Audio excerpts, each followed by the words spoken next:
Hello mga kabay, maing odto ninyong tanan. Karon, nanapukoy usa ka pinakamalupit nga application. Itong application mga kabay, para ito sa mga mayroong pagdududa sa kanilang partner na para mamonitor natin ang ating mga partner sa kanilang araw-araw na mga ginawa. So, i-install natin ito mga kabay. Pero bago ko magpatuloy sa aking video ngayon mga kabay, ito nga pala ang aking channel, Aris1 TV. Huwag nyo namang kalimutang mag-subscribe, lalo na sa mga baguhan pa mga nakapanood sa mga video ko. Please subscribe to my channel, Aris1 TV, at pindutin nyo naman ang notification bell para ma-notify ko kayo kung sakaling may mga video akong bago na i-upload sa aking channel.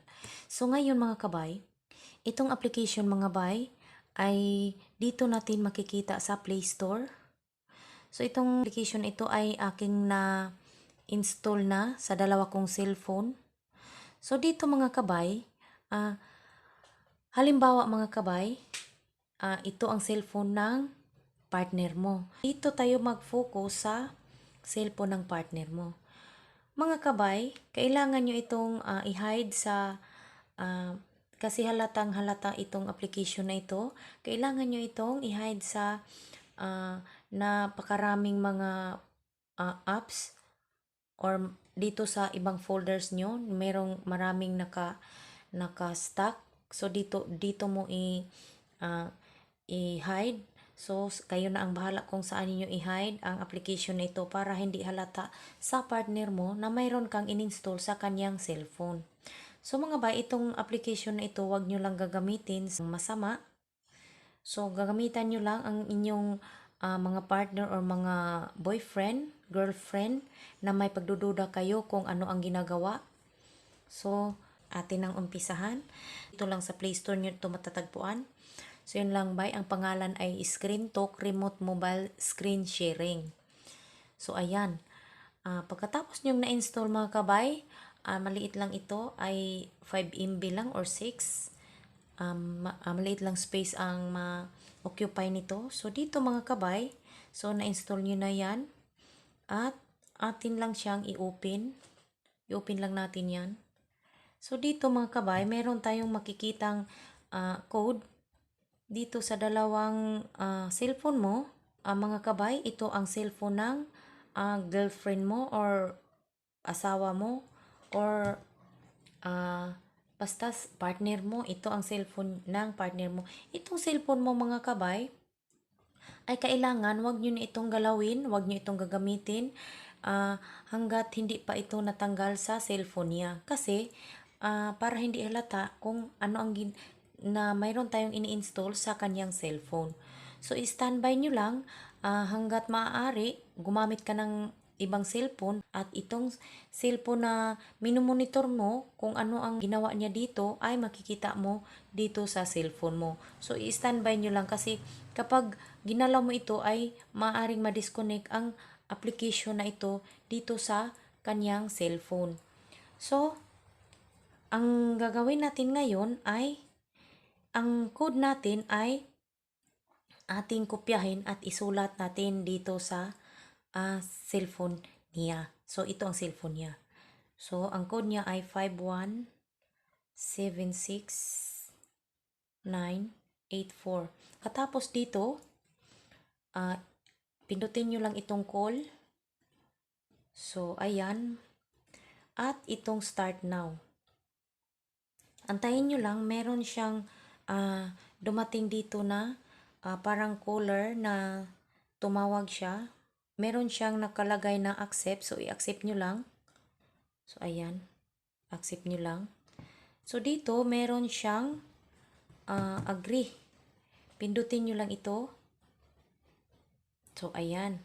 At dito mga kabay, kailangan nyo itong, so, kayo na sa cellphone mo, kayo na ang so, diba, niiko siya mga kabay.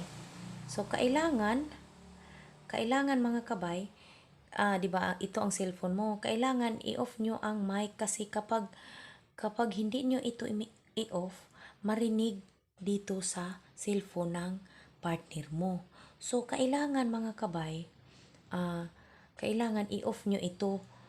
Dapat maingat kayo, i-off nyo ito dito sa cellphone mo. So balik muna tayo mga kabay, i-call natin ulit at doon i-accept natin. So dito, accept nyo lang ang calls, i-agree nyo lang. Okay. Dapat mga kabay, huwag nyong i-off ang mic dito sa cellphone ng partner mo. Dapat itong i-on para marinig dito sa isang cellphone ko. Tingnan nyo. 'Di ba? Narinig ko dito. Ayan, narinig ko. Narinig ko dyan dito sa cellphone ko. 'Di ba? Ayan. So mga kabay, kung ano ang pinerform niya dito ay yun din ang halimbawa. I-off muna natin.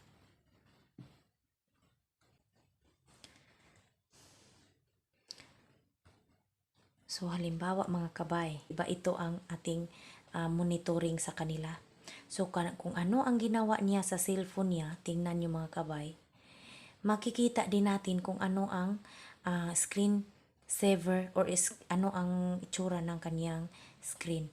Yan, pumunta siya sa YouTube, makita din natin kung ano ang kanyang ginagalaw dito sa kanyang cellphone. So, di ba? Kung kahit ano ang kanyang gagawin. So mga kabay ha, huwag niyong kalimutan mga kabay. Balik tayo dito. Huwag niyong kalimutan na i-on ang mic sa cellphone ng inyong partner para marinig mo dito sa cellphone mo mga kabay. Kasi hindi naman niya alam kung nag-monitor tayo sa kanya kasi malayo tayo. So ayan. Pero kung gusto niyo namang mga moves lang niya or mga picture lang niya, ang mga galaw lang niya ang gusto nyong malaman, so i-off nyo lang ito. So ayan, back tayo mga bay. O ayan. So kahit anong gagawin niya mga kabay sa cellphone niya ay mamonitor natin. So ayan, mamonitor natin lahat kung ano ang gagalawin niya sa kanyang cellphone. So ay mag-open siya ng kanyang browser. Ayan, kung anong galawin niya sa kanyang cellphone mga kabay, makikita natin, mamonitor natin. Mga kabay, kahit maglaro siya ng wordy mga kabay, ayan, ating makikita kung naglalaro siya, kung ano ang ginalaw niya sa cellphone niya, makikita natin. So mga kabay, sana nakuha nyo ang aking tutorial ngayon. So, yun lang mga kabay, sana nakatulong ako sa inyo ngayon. So may pahabol ako sa inyo mga kabay.